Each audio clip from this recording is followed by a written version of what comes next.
അതായത് കൊല്ലം ജില്ലയിലാണ് ശാസ്താംകോട്ട പോലീസാണ് 1229 എന്ന് പറയുന്ന ഈ FIR രജിസ്റ്റർ ചെയ്തിരിക്കുന്നത്. 16/9/2024 കേസ് രജിസ്റ്റർ ചെയ്തത്. FIR-ലേക്ക് നമസ്കാരം. കൊല്ലം ജില്ലയിൽ നടന്ന കൊലപാതകം അതിനൊരിക്കലും ഒരു ആക്സിഡന്റ് ആയിട്ട് എനിക്ക് പറയാൻ സാധിക്കുന്നില്ല.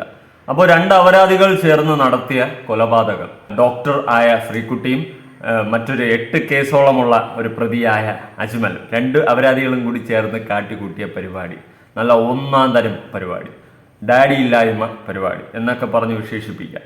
അപ്പോൾ അജ്മലിലോട്ട് വരികയാണെങ്കിൽ 8ഓളം ക്രിമിനൽ കേസുകൾ അവനെതിരെ ഉണ്ട് നിലവിൽ തന്നെ. എന്നിട്ടും ഇവനൊക്കെ ഇങ്ങനെ അഴിഞ്ഞാടി നടക്കുന്ന കാണുമ്പം പുച്ഛം മാത്രം. പിന്നെ ശ്രീകുട്ടിയിലോട്ട് വരികയാണെങ്കിൽ അവളുടെ കാലചക്രം എടുത്ത് നോക്കുകയാണെങ്കിൽ അവളുടെ അമ്മ ദുർമന്ത്രവാദിനിയാണ്, നെയ്യാറ്റിൻകരയിലാണ്, ട്രിവാൻഡ്രത്താണ്. ട്രിവാൻഡ്രത്തിന് അപമാനമായിട്ട് ശ്രീകുട്ടിയും കൊല്ലത്തിന് അപമാനമായിട്ട് അജ്മൽ. ഇതാണ് സിറ്റുവേഷൻ. അപ്പോൾ ഈ പറയുന്ന പോലെ ശ്രീകുട്ടി കുട്ടിക്കാലത്ത് തന്നെ അച്ഛൻ വേറെ ആരോടെ പോയി, അടുത്ത് ഇവളെ കുതിരക്കാരൻ്റെ അവിടെ പോയി, അവിടെ നിന്ന് ഒരു കൈക്കുഞ്ഞുമായിട്ട് തിരിച്ചു വന്ന് അടുത്ത് കോയമ്പത്തൂരിൽ പോയി ഡോക്ടർ പഠിച്ചു എന്നൊക്കെയാണ് മാതൃഭൂമി ന്യൂസിൽ വന്നിട്ടുള്ളത്. അപ്പോൾ ഡോക്ടർ പഠിച്ചു, അതിനുശേഷം ഡോക്ടറായി. ഇവള് ഏതർത്ഥത്തിലാണ് ഈ കഴിപ്പണം കണ്ടവളൊക്കെ ഡോക്ടർ ആവുന്നതെന്ന് ചോദിച്ചാൽ എനിക്കറിയത്തില്ല. ഇവളൊക്കെ എന്തിനാണ് പിടിച്ച് ഡോക്ടർ ആക്കിയെന്ന് ചോദിച്ചു കഴിഞ്ഞാൽ എനിക്കറിയത്തില്ല. എന്തായാലും അവളെ ഡോക്ടറേറ്റും പദവിയൊക്കെ അങ്ങ് പോവും ഒരു വഴിക്ക്. പിന്നെ 10 വർഷത്തോളം അകത്ത് കിടക്കാനുള്ള വകുപ്പുമായിട്ടുണ്ട്. സത്യം പറഞ്ഞാൽ കുറഞ്ഞു പോയെന്ന് വെച്ച് കഴിഞ്ഞാൽ ഈ അകത്തിട്ട് തിന്നാൻ കൊടുത്ത് പെരുപ്പിച്ച് നല്ല ചക്കച്ചോള പോലെ പുറത്തു കൊണ്ടിറക്കാണ്ട് ഇവൾക്കൊക്കെ എതിരെ തക്കതായ നടപടിയെടുക്കണം. ഇങ്ങനെ ഒരു അകത്തിട്ട് കുറച്ച് ദിവസം പെരുപ്പിച്ച് ഇറക്കേണ്ട സെറ്റപ്പല്ല. ഇവളൊക്കെ തൂക്കിക്കൊള്ളണം. കാരണം നാളെ ഇതുപോലത്തെ കഴിപ്പണം കെട്ടവന്മാരും ഈ സമൂഹത്തിൽ വരാൻ പാടില്ല. അതാണ് എൻ്റെ ഒരു പോളിസി.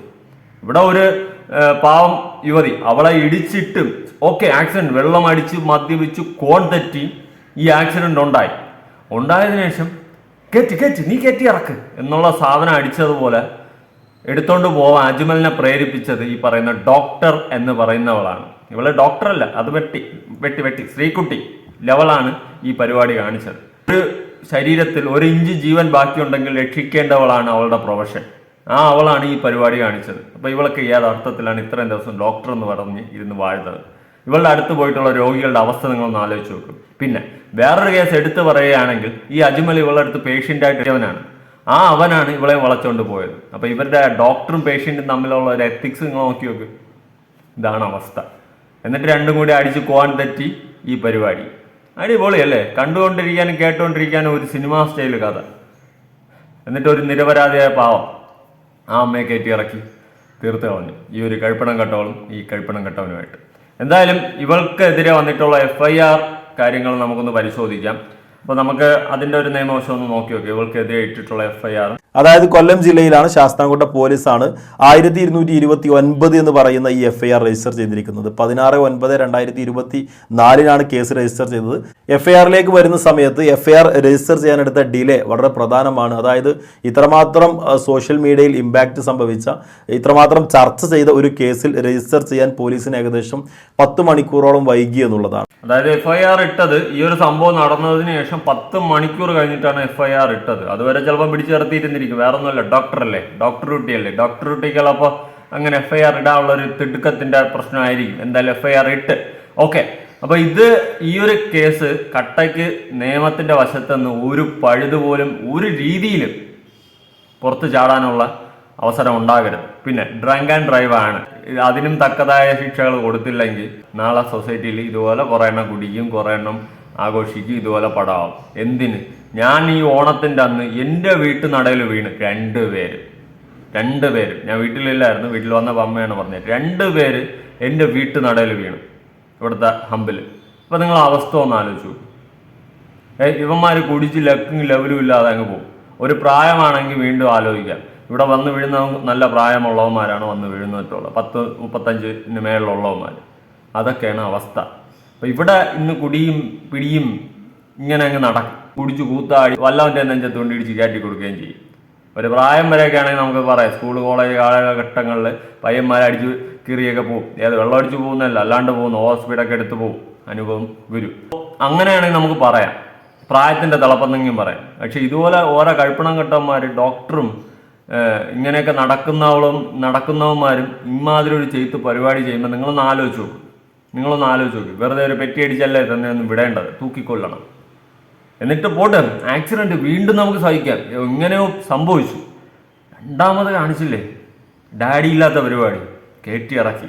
അതിന് മോട്ടിവേഷൻ കൊടുത്തത് ഈ പറയുന്ന ശ്രീകുട്ടി വേറൊരു വിഷയമുണ്ട്. അതായത് ശ്രീകുട്ടിയും അജ്മലും അവിടെ സ്റ്റേഷനിൽ പോയപ്പം അവൻ ഇവളെ കുറ്റപ്പെടുത്തണം, ഇവൾ അവനെ കുറ്റപ്പെടുത്തണം. ഇതാണ് അവസ്ഥ ഉണ്ടായിട്ടുള്ളത്. എന്തായാലും ഇവരുടെ ഒരു നിയമവശം നമുക്ക് ബാക്കിയൊന്ന് കേട്ടു നോക്കാം, അഡ്വക്കേറ്റ് പറയുന്നത്. പുതിയ നിയമം BNS-ലെ 281 വകുപ്പ് പ്രകാരമാണ് ആദ്യത്തേത്. അതായത് അത് സാധാരണ 279 എന്ന് പറയുന്ന റാഷ് ഡ്രൈവിങ്ങിന് വേണ്ടിയിട്ട് 1000 രൂപ ഫൈൻ കൊടുക്കാവുന്ന ഒരു കുറ്റകൃത്യം മാത്രമാണ്. എന്നാൽ ഇതിൽ 105 എന്ന് പറയുന്നത് വളരെ ഗുരുതരമായ വകുപ്പാണ്. അതായത് 304 പഴയ IPC-യിൽ വരുന്നത്. ബോധപൂർവമുള്ള നരഹത്യയാണ് പോലീസ് രജിസ്റ്റർ ചെയ്തിരിക്കുന്നത്. ഇതൊരു നോൺ ബെയിലബിൾ ഒഫൻസ് ആണ്. സാധാരണയായി ആക്സിഡന്റിൽ പോലീസ് രജിസ്റ്റർ ചെയ്യാറുള്ളത് 304A എന്ന് പറയുന്ന വകുപ്പായിരുന്നു IPC ഉണ്ടായിരുന്ന കാലത്ത്. എന്നാൽ BNS വന്ന സമയത്ത്, BNS എന്ന് പറയുന്നത് പുതിയ നിയമമാണ്, നമ്മുടെ ലോസിന്റെ വീഡിയോകൾ ഫോളോ ചെയ്യുന്ന ആളുകൾക്ക് കൃത്യമായി അറിയാം. BNS-ൽ IPC 304-ന് പകരം 105-ഉം അതോടൊപ്പം തന്നെ IPC 304A വകുപ്പിന് പ്രകാരം 106-ഉമാണ്. ഇത് രണ്ടും തമ്മിലുള്ള വ്യത്യാസം എന്ന് പറയുന്നത് 304A എന്ന് പറയുന്നത് സാധാരണയായി ആക്സിഡന്റിൽ സംഭവിക്കുമ്പോൾ ഒരു ബോധപൂർവമല്ലാത്ത നരഹത്യയാണ്. ഒരു ആക്സിഡന്റിൽ ഒരാൾ മരണപ്പെടാൻ കാരണമായാൽ പോലും അദ്ദേഹം നിയമ വിധേയമായിട്ടാണ് വാഹനം ഓടിച്ചത് എങ്കിൽ ബോധപൂർവമല്ലാത്ത നരഹത്യക്കാണ് അവിടെ കേസ് രജിസ്റ്റർ ചെയ്യാറുള്ളത്. ഇത് ഒരു ബെയിലബിൾ ഒഫൻസ് ആണ്. താരതമ്യേന പ്രയാസമില്ലാത്ത ഒരു ഒഫൻസ് കൂടിയാണ് 304A. എന്നാൽ 304 എന്ന് പറയുമ്പോൾ, അതായത് BNS-ലെ 105 എന്ന് പറയുമ്പോൾ അത് പണിഷ്മെന്റ് ഫോർ കൾപ്പബിൾ ഹോമിസൈഡ് ആണ്. അതൊരു ഗുരുതരമായ ഒരു കുറ്റകൃത്യമാണ്. അതായത് ബോധപൂർവമുള്ള നരഹത്യയാണ്.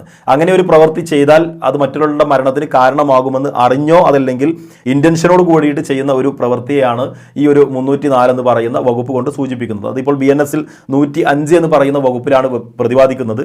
അതുകൊണ്ട് തന്നെ ഒരു നോൺ ബെയിലബിൾ ഒഫൻസ്, പരമാവധി 10 വർഷം വരെ, ഏറ്റവും ചുരുങ്ങിയത് 5 വർഷം വരെ തടവ് ശിക്ഷ ലഭിക്കുന്ന ഒരു കുറ്റകൃത്യമാണ് ഇതിലൂടെ ഈ പറയുന്ന ആളുകൾ ചെയ്തിരിക്കുന്നത്. ഇപ്പോൾ കുറഞ്ഞത് 5 വർഷം, മാക്സിമം 10 വർഷം എന്നാണ് പറയുന്നത്. എനിക്കതൊരു ഫെയർ ആയിട്ട് തോന്നുന്നില്ല. നിയമം പുതുക്കി എഴുതേണ്ട ഒരു സമയമായിരിക്കുന്നു എന്നാണ് എനിക്ക് തോന്നുന്നത്. സീരിയസ്ലി ഇതിനെയൊന്നും വെറുതെ വിടരുത്.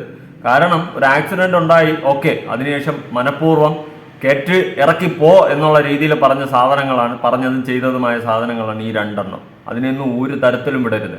ഡോക്ടർ എന്ന് പറയുന്ന ആ ഒരു പ്രൊഫഷൻ, അതിന് ലോകത്തിൽ വെച്ചിട്ട് അപമാനമായ ഒരു സാധനമാണ് ഈ സ്ത്രീക്കുട്ടി. ഇവളിന് ഒരിക്കലും ഒരു പേഷ്യൻറ്റിനെ പോലും നോക്കാൻ പാടില്ല. ഒരു പേഷ്യൻറ്റിൻ്റെ ഒരു അസുഖവും ഇവളെ നോക്കാൻ പാടില്ല. ഒരു അറ്റ്ലീസ്റ്റ് ഒരു പനി പോലും ഇവളെ നോക്കാൻ പാടില്ല. ഇവളിനി ആ ലെവലിൽ പോകണം. പിന്നെ അവൻ 8ഓളം ക്രിമിനൽ കേസുകൾ ഉണ്ടായിരുന്നിട്ട് ഇങ്ങനെ വിലസി നടക്കുകയാണ്, ഡോക്ടറുമായിട്ട് കൂടിച്ചു കൂത്താടി നടക്കുകയാണ്. ഇതൊക്കെ എന്ത് ആഭാസങ്ങളാണ്, എന്ത് അപരാധത്തനമാണ് ഈ സമൂഹത്തിലിരുന്ന് കാണിച്ചു കൂട്ടുന്നതെന്നാണ് ഞാൻ ആലോചിക്കുന്നത്. ഒരു ഡോക്ടർ, ഇവളെന്തിനാണ് ഈ പ്രൊഫഷൻ തിരഞ്ഞെടുത്തതെന്നാണ് ഞാൻ ആലോചിക്കുന്നത്. ഇങ്ങനെ കുടിച്ചു കൂത്താടി പേക്കൂത്തുവാടി നടക്കുന്നവൾ എന്തിനാണ് ഈ ഡോക്ടർ എന്ന് പറയുന്ന ഒരു പ്രൊഫഷൻ തിരഞ്ഞെടുത്തതെന്നാണ് ഞാൻ ഫസ്റ്റ് ഓഫ് ആലോചിക്കുന്നത്. എന്തിനാടാ ഇവളൊക്കെ ആ ഡോക്ടർമാർക്കും കൂടി അപമാനം ഉണ്ടാക്കാനായിട്ടൊരു കാര്യം ചെയ്തു വെച്ചിട്ടുള്ള? നാണമില്ലേ? മനുഷ്യനായ കുറച്ച് ഉളുപ്പ് വേണം. ഇതൊക്കെ എവിടെ നിന്ന് പേക്കൂത്തുകൾ കൊണ്ടാടിക്കൊണ്ട് ഇറങ്ങി വരുന്നുണ്ടോ? പാരമ്പര്യം എടുത്ത് നോക്കിയപ്പം മന്ത്രവാദവും ഒളിച്ചോട്ടവും കുതിരക്കാരനും ഒക്കെ ആയിട്ട് കിടക്കണം. അത് വേറൊരു വശത്ത് ചകഞ്ഞ് ചപ്പാക്കൊത്തായിട്ട് കിടക്കണം. ഏതോ കൈക്കുഞ്ഞുമായിട്ട് വന്നതിന് ശേഷമാണ് പിന്നെ കോയമ്പത്തൂരിൽ പോയി ഡോക്ടറായിട്ട് എടുത്തത്. ഇവളുമാരെ പോലെ ഉള്ളവള് കാരണം നമ്മുടെ സമൂഹത്തിൽ മാന്യമായി ജോലി ചെയ്യുന്ന ഡോക്ടർമാരെയും കൂടി നാട്ടുകാർ ചിലപ്പോൾ കുറ്റം പറയും. ആ രീതിയിൽ ഓഫ്കോഴ്സ് കമൻസും കാര്യങ്ങളൊക്കെ വരും. അവള് ഡോക്ടറായിട്ട് ഇങ്ങനെ അങ്ങനെ എന്നൊക്കെ വരും. അതൊക്കെ സ്വാഭാവികമാണ്. ആൾക്കാർ അങ്ങനെയൊക്കെ പറയും. പേടി വരും ഇവിടെ ആൾക്കാർക്ക്. ഇനിയിപ്പോൾ ആരെയൊക്കെ വിശ്വസിച്ച് ചികിത്സിക്കാൻ പോകുന്നത്? ഇവളെ പോലെ ഉള്ളവരൊക്കെ ഉണ്ടെങ്കിൽ എടുത്ത് വല്ലതൊക്കെ കയറ്റിത്തരും നെഞ്ചത്തൂടി. ഇതൊക്കെയാണ് അവസ്ഥ. എന്തായാലും ഡോക്ടർമാർക്ക് അപമാനം ഉണ്ടാക്കി ഇവളെ പോലെ കഴിപ്പണം കേട്ടവളെ ഞാനിനി എന്ത് പറയാം? ഞാൻ പറഞ്ഞാൽ കൂടിപ്പോ. പിന്നെ അവനെ വലിച്ചു കയറി ചവരി ഒട്ടിക്കേണ്ട നേരവും കഴിഞ്ഞു. കാണിച്ച് കൂട്ടി വെച്ചിരിക്കുന്ന പേക്കൂത്തുകൾ എന്ന് തന്നെയാണ് എടുത്ത് പറയാനുള്ളത്. എന്തായാലും ഇതുമായി റിലേറ്റ് ആയിട്ട് നിങ്ങളുടെ അഭിപ്രായങ്ങളും കാര്യങ്ങളും ഉറപ്പായിട്ട് താഴെ കമന്റ് പുതിയ വീഡിയോ ഇട്ടണം. ബൈ.